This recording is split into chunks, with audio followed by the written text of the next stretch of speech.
c'est que chaque Français puisse manger à sa faim. L'inflation s'est enflammée. C'est sous perfusion, on n'a pas voulu voir la réalité. C'est une volonté des gouvernements de faire baisser la valeur de la monnaie parce que sans ça, les gouvernements ne pourront pas rembourser leurs dettes. On voit ça sans arrêt, la fin des grands cycles, la fin des grands empires. Toujours la tentation à la fin, c'est créer de la monnaie. Bien, ça nous amène à une folie monétaire. C'est quelque chose qui est en train de fausser l'économie mondiale.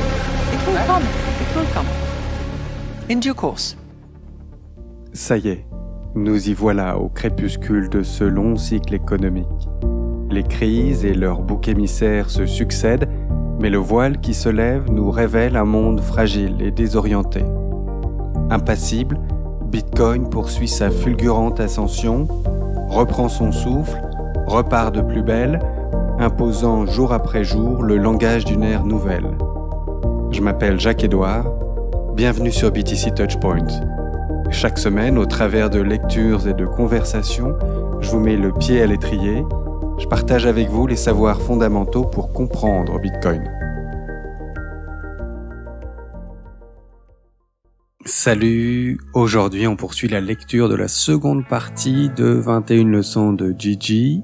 Au travers de ces 3 dernières leçons d'économie sur Bitcoin, on va se pencher avec la leçon numéro 12 sur l'émergence de la monnaie fiduciaire, cette illusion collective à laquelle nous sommes progressivement parvenus à la suite d'un long processus d'évolution de la monnaie.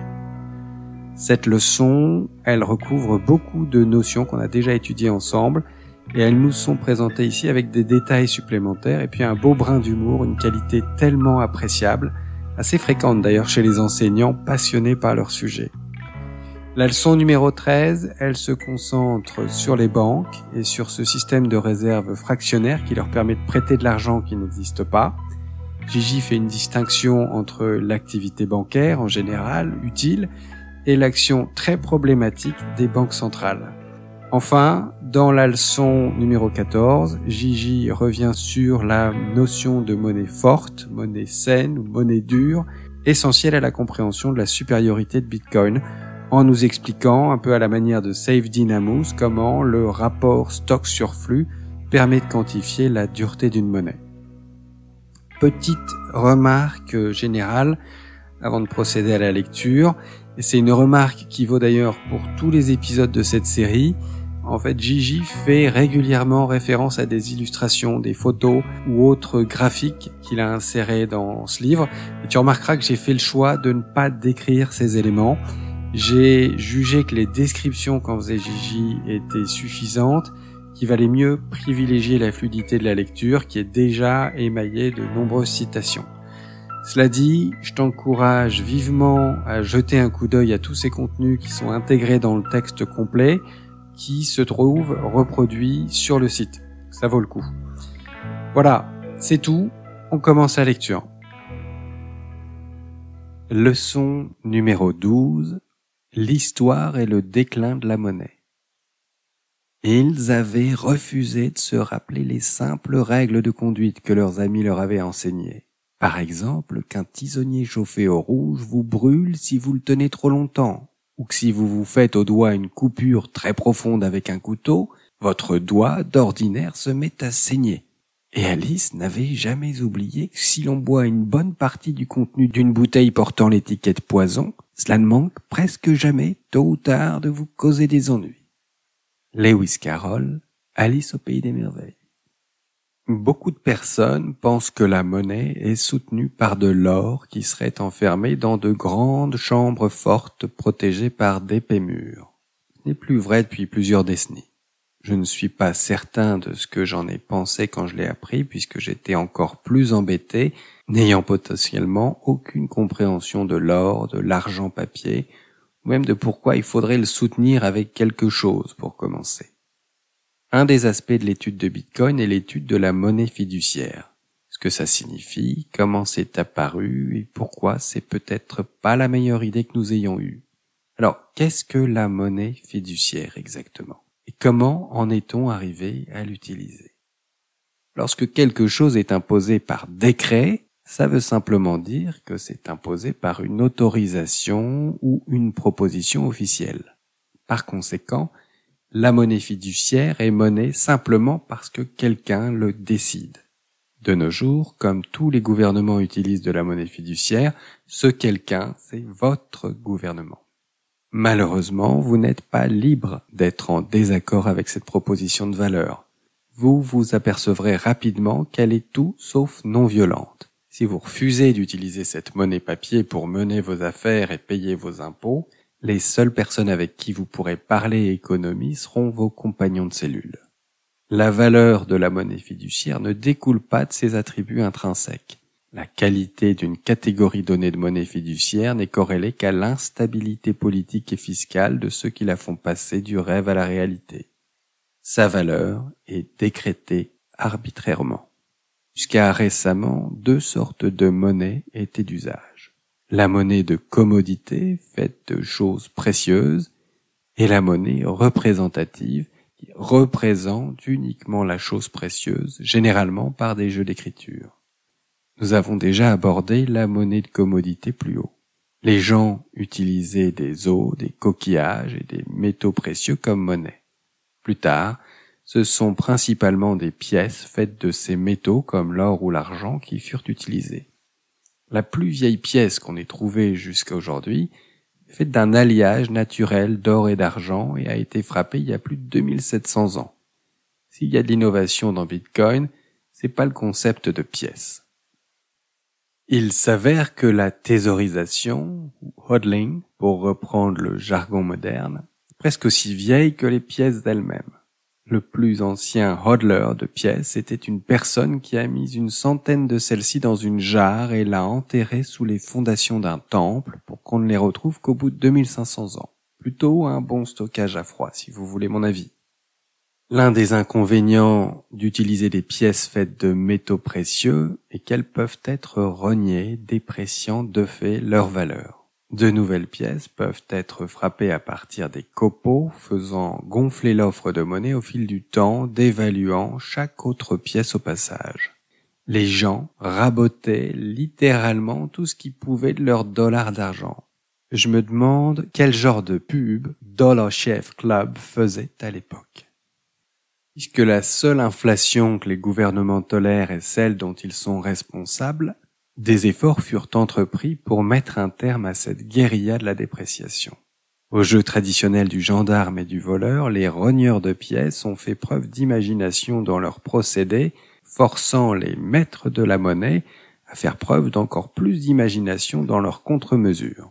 Isaac Newton, le physicien mondialement reconnu, auteur de Principia Mathematica, était l'un de ses maîtres. C'est à lui qu'on attribue l'ajout des stries sur la tranche des pièces que l'on peut toujours observer aujourd'hui. L'époque du rognage facile était révolue. Même en gardant un œil sur les procédés de dépréciation des pièces, celles-ci faisaient encore face à d'autres problèmes. Elles sont encombrantes et pas très pratiques à transporter, surtout en cas de grand transfert de valeur. C'est pas vraiment faisable d'arriver avec un gros sac de dollars en argent chaque fois que vous voulez acheter une Mercedes. En parlant de trucs allemands, l'origine du nom du dollar américain est une autre histoire intéressante. Le mot dollar est dérivé du mot allemand Thaler, l'abréviation de Joachim's Thaler. Un Joachim's Thaler était une pièce frappée dans la ville de Sankt Joachimsthal. Thaler est simplement le raccourci pour désigner quelqu'un ou quelque chose qui vient de la vallée. Et puisque Joachimsthal était la vallée où l'on produisait les pièces d'argent, les gens appelaient naturellement ces pièces des Thaler. Thaler, en allemand, a glissé vers Thalder, en hollandais, finalement vers dollar, en anglais. L'introduction de la monnaie représentative sonna le glas de la monnaie dure. Les certificats sur l'or furent introduits en 1863. 15 ans après, le dollar d'argent fut lui aussi lentement mais sûrement remplacé par un intermédiaire de papier, le certificat sur l'argent. Il aura ensuite fallu environ un demi-siècle après l'arrivée des certificats pour que ces morceaux de papier se changent en ce que nous connaissons de nos jours comme le dollar américain. Notez que le dollar d'argent américain de 1928, dans la figure 12,5, porte toujours le nom de certificat sur l'argent, ce qui indique qu'il s'agit bien d'un document stipulant que l'on doit au porteur de ce bout de papier un peu de métal argenté. Il est intéressant de remarquer que le texte l'indiquant s'est vu rétrécir au fil du temps. La trace du mot certificat a fini par totalement disparaître, remplacée par la déclaration rassurante qu'il s'agit de billets de la Réserve fédérale. Nous l'avons évoqué plus haut, il s'est passé la même chose avec l'or. Dans sa majorité, le monde fonctionnait sur un étalon bimétallique, ce qui signifie que les pièces étaient principalement composées d'or et d'argent.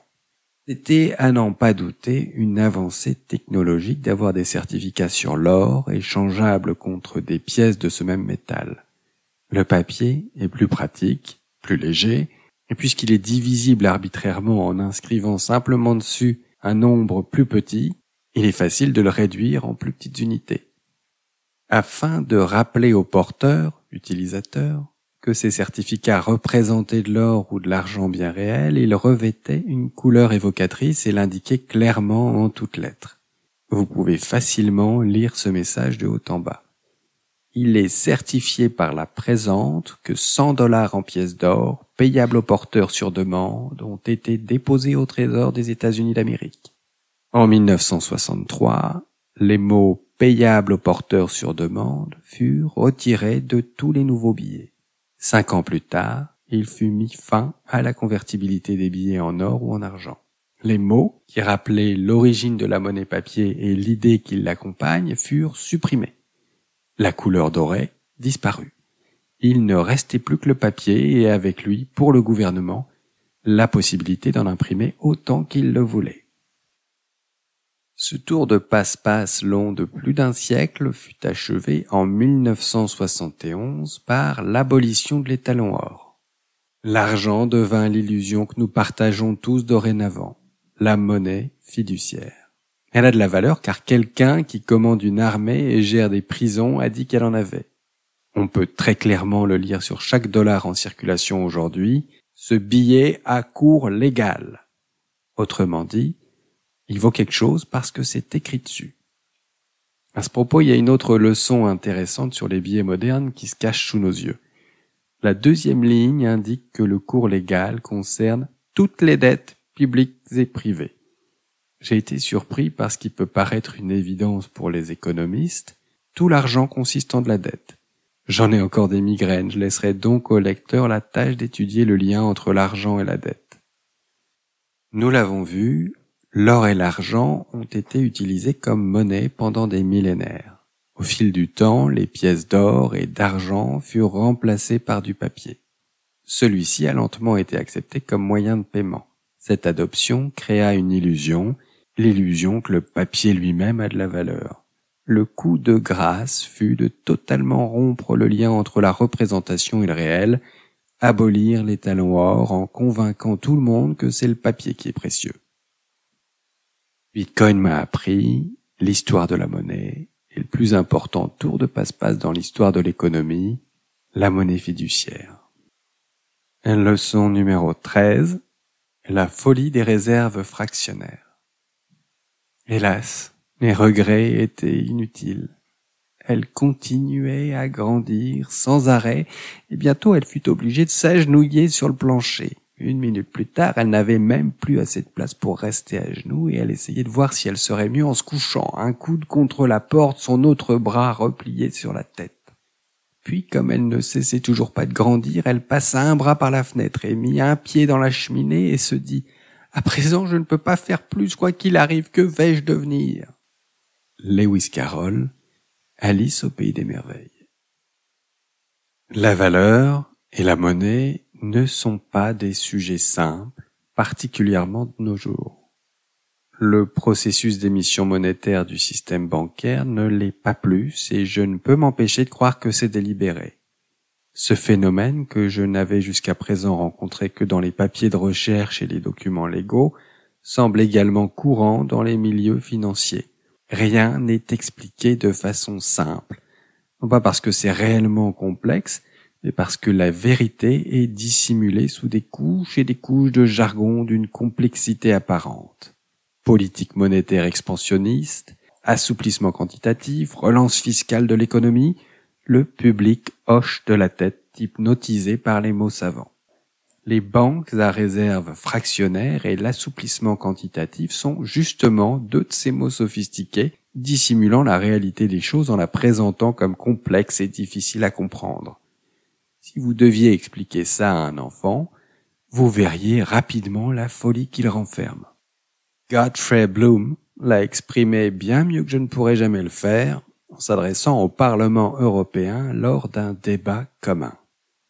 Vous ne comprenez pas vraiment le concept de banque. Toutes les banques sont fauchées. La Santander, la Deutsche Bank, la Royal Bank of Scotland, elles sont toutes fauchées. Et pourquoi sont-elles fauchées? Ce n'est pas une volonté divine, ce n'est pas une espèce de tsunami. Elles sont fauchées parce qu'elles ont un système appelé réserve fractionnaire qui leur permet de prêter de l'argent qu'elles n'ont même pas. C'est un scandale orchestré par des malfaiteurs et ça fait trop longtemps que ça dure. Il y a de la contrefaçon qu'on appelle parfois assouplissement quantitatif, mais ça reste de la contrefaçon sous un autre nom. La création monétaire artificielle coûterait au simple kidam un long moment derrière les barreaux. Tant que l'on n'enverra pas les banquiers, et j'inclus ici les banquiers centraux et les politiques, en prison pour ce scandale, cela continuera. Godfrey Bloom. Permettez-moi de répéter le passage essentiel. Les banques peuvent prêter de l'argent qu'elles ne possèdent pas. Grâce au système de réserve fractionnaire, une banque a besoin de ne garder qu'une fraction de chaque dollar qu'elle reçoit. Ça se situe quelque part entre 0 et 10%, plutôt vers la limite inférieure d'ailleurs, ce qui n'arrange rien. Prenons un exemple concret afin de mieux illustrer cette idée insensée. Une fraction de 10% fera l'affaire et nous devrions pouvoir calculer de tête, avantageux pour tout le monde.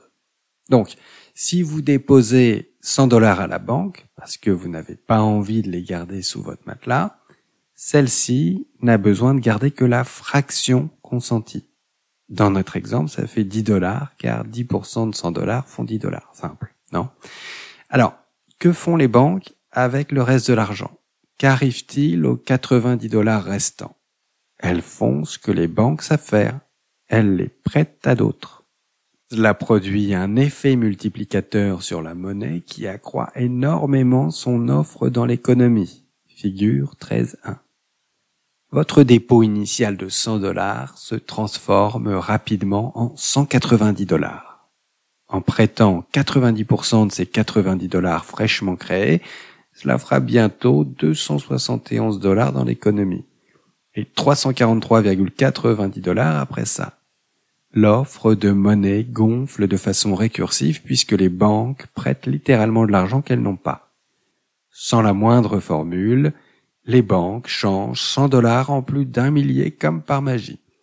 Il s'avère qu'il est simple d'arriver à un facteur 10. Ça prend simplement quelques cycles de prêt. Ne vous méprenez pas. Il n'y a rien de mal à prêter. Il n'y a rien de mal à percevoir des intérêts. Il n'y a même rien de mal avec cette bonne vieille banque qui garde votre patrimoine plus sûrement que dans votre tiroir à chaussettes. Les banques centrales sont une toute autre affaire en revanche. Elles sont les abominations de la régulation financière, mi-publique, mi-privée, jouant à Dieu avec des choses qui impactent tout membre de la civilisation mondiale, sans morale, avec pour seul intérêt le futur à court terme et apparemment aucune responsabilité ni vérifiabilité. Voir la figure 13.2.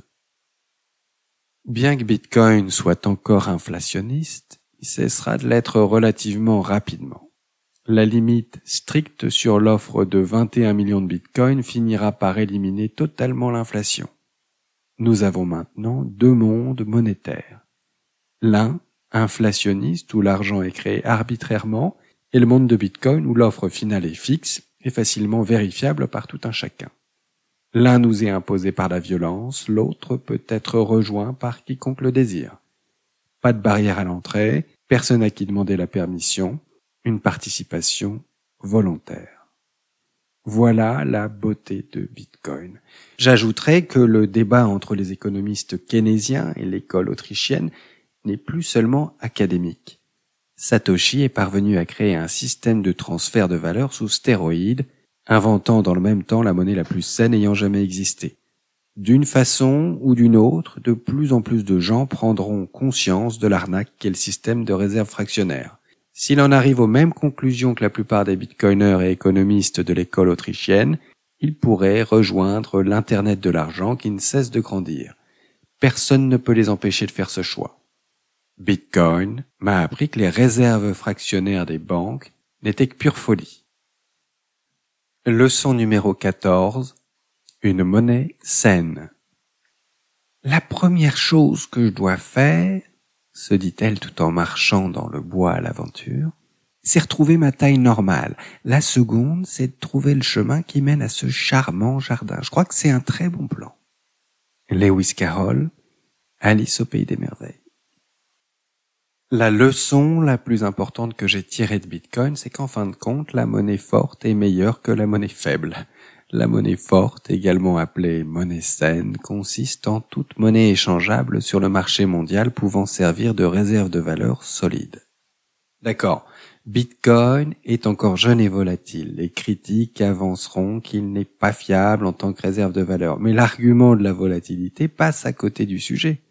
Faut s'attendre à de la volatilité. Ça prendra un moment au marché pour déterminer le juste prix de cette nouvelle monnaie. De plus, il est fondé sur une erreur de métrique, comme le souligne une plaisanterie récurrente. Si vous réfléchissez en dollars, vous passerez à côté du fait qu'un bitcoin vaudra toujours un bitcoin. Une offre monétaire fixe, ou une offre modifiée uniquement sur la base de critères objectifs et calculables est une condition nécessaire à un prix de la monnaie juste et significatif. Père Bernard Dempsey. Comme l'a montré une courte balade dans le cimetière des monnaies disparues, l'argent qui peut être créé le sera. Dans l'histoire, aucun être humain n'a su jusqu'à présent résister à la tentation. Bitcoin élimine cette tentation de la création monétaire de façon astucieuse. Satoshi avait conscience de notre cupidité et de notre faillibilité. C'est pour cela qu'il a choisi une chose plus fiable que le contrôle humain, les mathématiques. Bien que la formule ci-dessus soit utile pour décrire l'offre de Bitcoin, on ne la trouve nulle part dans le code. L'émission de nouveaux Bitcoins est contrôlée par un algorithme qui réduit tous les 4 ans la récompense payée aux mineurs. Cette formule permet donc de résumer rapidement ce qui se passe sous le capot. On comprend mieux ce qui se passe vraiment en regardant la variation des récompenses de blocs payées à quiconque trouve un bloc valide, ce qui arrive à peu près toutes les 10 minutes. Les formules, les fonctions logarithmiques et les exponentielles ne sont pas particulièrement intuitives à comprendre. Le concept de sain peut s'appréhender plus facilement si on le voit autrement. Une fois que l'on sait combien il existe d'une chose et que l'on sait combien cette chose est difficile à produire ou à obtenir, nous comprenons immédiatement sa valeur. Ce qui est vrai avec un tableau de Picasso, une guitare d'Elvis Presley ou un violon de Stradivarius est également vrai pour la monnaie fiduciaire, l'or et les bitcoins. La dureté des monnaies fiduciaires dépend des responsables de leurs planches à billets respectives. Certains gouvernements seront sans doute plus enclins à créer de plus larges quantités de monnaie que d'autres, aboutissant à une monnaie plus faible. D'autres gouvernements seront plus modérés sur leur émission monétaire, entraînant une monnaie plus forte. Un aspect important de cette nouvelle réalité est que les institutions telles que la Réserve fédérale ne peuvent pas faire faillite. Elles peuvent créer autant d'argent qu'elles en ont besoin pour un coût virtuellement nul. Jörg Guido Hülsmann. Avant que nous n'ayons des monnaies fiduciaires, la dureté de l'argent était déterminée par les propriétés naturelles de ce qui servait de monnaie. La quantité d'or sur Terre est limitée par les lois de la physique. L'or est rare car les collisions de supernovas et d'étoiles à neutrons sont rares. Le flux d'or est limité car il demande des efforts à extraire.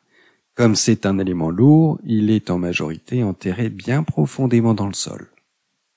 L'abolition de l'étalon or a engendré une nouvelle réalité. Il suffit d'un peu d'encre pour créer de l'argent. Dans le monde actuel, ça demande encore moins d'efforts d'ajouter quelques zéros au solde d'un compte bancaire. Il suffit de modifier quelques octets sur l'ordinateur d'une banque. On peut exprimer plus généralement le principe énoncé ci-dessus comme étant le rapport entre les stocks et les flux.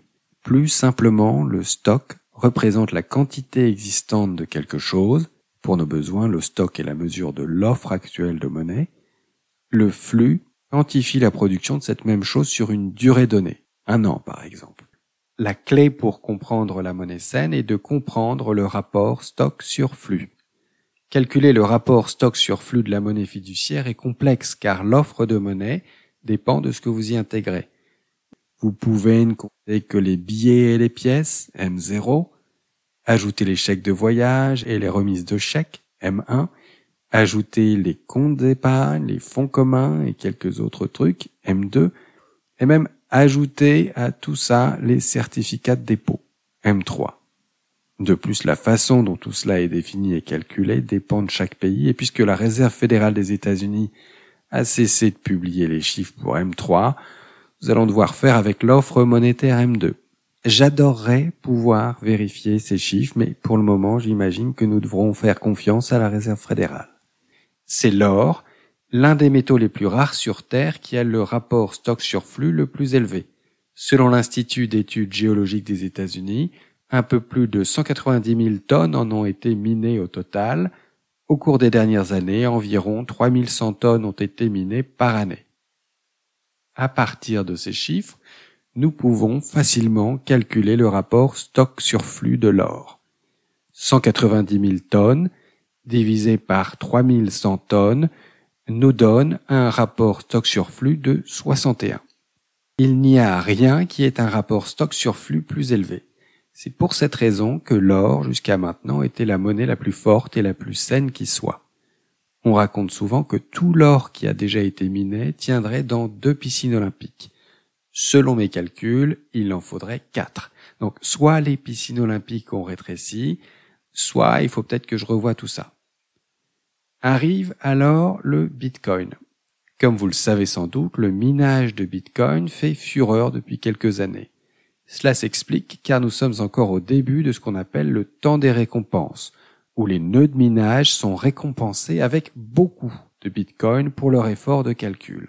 Nous sommes en ce moment dans l'époque numéro 3, qui a débuté en 2016 et s'achèvera au début de 2020, sans doute en mai. Tandis que l'offre de Bitcoin est limitée, les rouages internes de Bitcoin ne permettent d'établir que des dates approximatives. Pourtant, nous pouvons prédire avec certitude à quel niveau le rapport stock sur flux de Bitcoin se situera. Alerte spoiler, ça sera élevé. Élevé comment? Il s'avère que Bitcoin finira par devenir infiniment fort. Voir la figure 14.4. À cause de la réduction exponentielle des récompenses de minage, le flux de nouveaux Bitcoin va diminuer, engendrant un rapport stock sur flux qui grimpe en flèche. Il rattrapera l'or en 2020 pour mieux le surpasser 4 ans plus tard en doublant à nouveau sa dureté.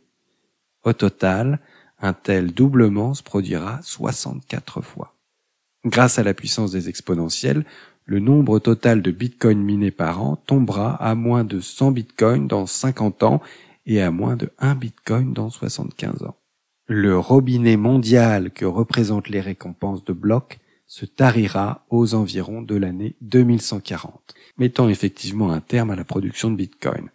C'est un jeu de longue haleine. Si vous lisez ceci, vous êtes encore en avance. Alors que le bitcoin tend vers un rapport stock sur flux infini, il deviendra la monnaie la plus saine qui soit. La dureté infinie semble difficile à battre. D'un point de vue économique, l'ajustement de la difficulté de Bitcoin est son aspect le plus important. La difficulté à miner du Bitcoin dépend de la rapidité avec laquelle de nouveaux Bitcoins sont minés. C'est l'ajustement dynamique de la difficulté de minage du réseau qui nous permet de prédire son offre future. La simplicité de l'algorithme d'ajustement de la difficulté pourrait détourner de sa profondeur, mais il est véritablement une révolution aux proportions dignes d'Einstein. Il garantit que quels que soient les efforts déployés dans le minage, l'offre maîtrisée de Bitcoin ne sera pas perturbée. À la différence de toutes les autres ressources, peu importe l'énergie dépensée par quelqu'un dans le minage de Bitcoin, la récompense totale n'augmentera pas. Tout comme E égale MC2 impose une limite universelle à la vitesse dans notre univers, l'ajustement de la difficulté de minage impose sa limite monétaire universelle à Bitcoin. Sans cet ajustement de la difficulté, tous les bitcoins auraient été déjà minés. Sans cet ajustement de la difficulté, Bitcoin n'aurait probablement pas survécu à ses premiers pas. C'est ce qui sécurise le réseau durant le temps des récompenses. C'est ce qui garantit une distribution stable et impartiale des nouveaux bitcoins. C'est le thermostat qui régule la politique monétaire de Bitcoin. Einstein nous a enseigné une chose novatrice. Peu importe la force imprimée à un objet, à un moment donné, vous ne pourrez pas le faire aller plus vite. Satoshi nous a aussi enseigné une chose novatrice. Peu importe les efforts mis dans le minage de cet or numérique, à un moment donné, vous ne pourrez pas en tirer plus de Bitcoin. Pour la première fois dans l'histoire de l'humanité, nous avons un bien monétaire dont vous ne pourrez pas augmenter la production, peu importe à quel point vous essaierez. Bitcoin m'a appris que la monnaie saine était indispensable. Voilà, c'est la fin de la deuxième partie de 21 leçons. Toujours plongé dans cet univers un peu hallucinant d'Alice au pays des merveilles de Lewis Carroll. Cette deuxième partie, comme je l'indiquais précédemment, elle participe simplement et efficacement, je trouve, à combler nos lacunes en matière de culture financière. Alors j'espère que ça te plaît bien et que jusqu'à présent, cette lecture permet de consolider tes connaissances, de te sentir plus à l'aise avec des notions finalement pas si compliquées, mais bougrement essentielles à la compréhension de la monnaie, des connaissances que bien souvent on découvre sur le tard, sur le sentier des bitcoiners, cette classe d'hurluberlus et maudits hérétiques qui se permettent de divulguer aux quatre vents ce savoir occulte sur la monnaie, ce pouvoir insoupçonné. Voilà, c'est tout pour aujourd'hui. Merci encore pour ton attention. Aide-moi à faire connaître ce travail si tu le juges utile. Tweet, like, retweet, partage ce podcast autour de toi. Je te souhaite une excellente journée ou une bonne soirée. Allez, ciao!